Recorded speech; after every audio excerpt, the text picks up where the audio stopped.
Today we're going to take a closer look at Netflix and how it chose Microsoft as its partner to create its ad tier system. Many people might be confused as Microsoft is not really known for an advertisement company, but hopefully in today's episode I can kind of show how this is actually a pretty impressive play for Netflix, and I do believe it's going to come with some great results, especially with the innovative products that Microsoft is working. So if this is your first time here, make sure to hit the thumbs up, make sure to hit the subscribe button, check out the pinned comment for a lot of great links, my tech channel, my Discord channel, and so much more. So let's get started. I do want to thank The Motley Fool for sponsoring this video, and make sure to check out fool.com/Jose to get the top 10 stocks to buy right now. Unfortunately, as I am recording this episode, stocks are taking quite a hit today, and we can see Microsoft is down roughly 2.4% as I am recording. From its 52-week high, the stock is roughly down 28%, so even the big players are down a nice amount. If we take a closer look at Netflix, right now is down roughly 1.9%, almost 2% as I am recording,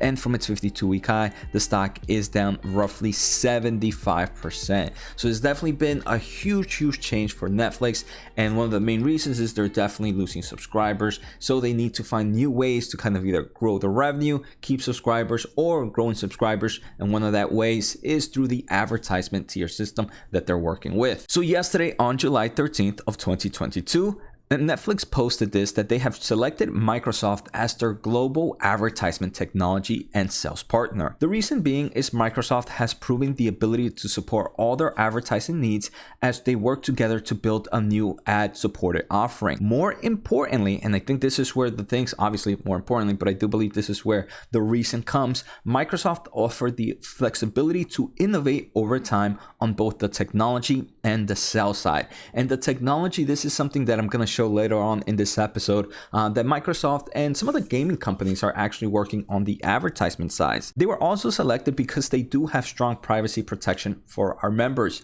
I am wondering or curious, Microsoft is one of the few kind of advertisement platforms that doesn't really try to compete too much with Netflix, right? You had Google being a contender, or reportedly being a contender, but you know Google does have YouTube, right, and YouTube TV. So I wonder, I don't think, but it's just something in the back of my mind that, hey, maybe Netflix was like, I don't want to give you our users kind of information, because who knows, maybe you might use that to kind of grow your own kind of streaming service. Where Microsoft at the moment doesn't really have a TV service that they offer or be a competition. So for those not familiar with Microsoft, they do have an advertisement service, right? They do have Microsoft Bing, which is their search engine. I know a lot of people might be confused. You might be saying, hey, there's something outside of Google that people use. But yes, Microsoft does have its own search engine, Bing, and it does have advertisements within there.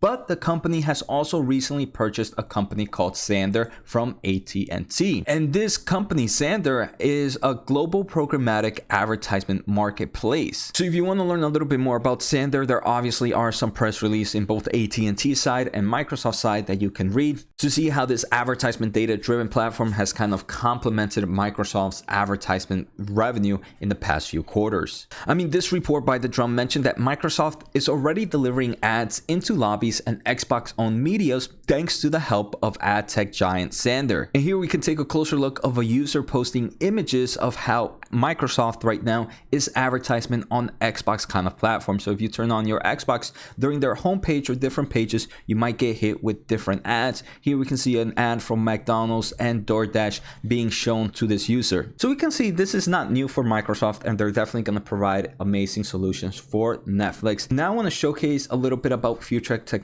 that Microsoft is working. And this is something Netflix mentioned. More importantly, Microsoft offered the flexibility to innovate over time on both the technology and sales side.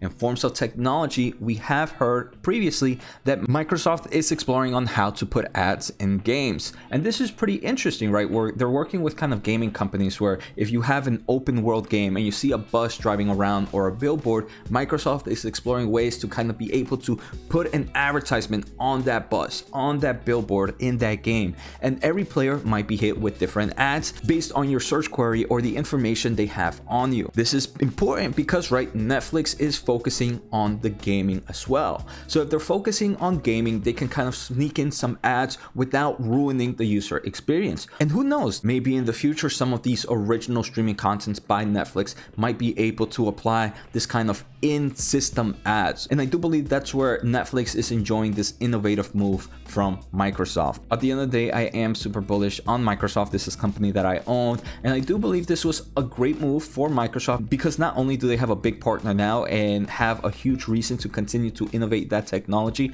but it also brings more awareness to Microsoft advertisement platforms and the solutions that they bring. Now, if we take a closer look at Netflix, this is not a company that I own, but I do believe it is pretty cheap right now. And if they place their cards right, I do believe this is a ship that can turn around and return great returns to investors. At the moment, I'm not an investor, but that might change over time. So I hope you guys enjoyed today's episode. Take care, have a good day, and see you next time.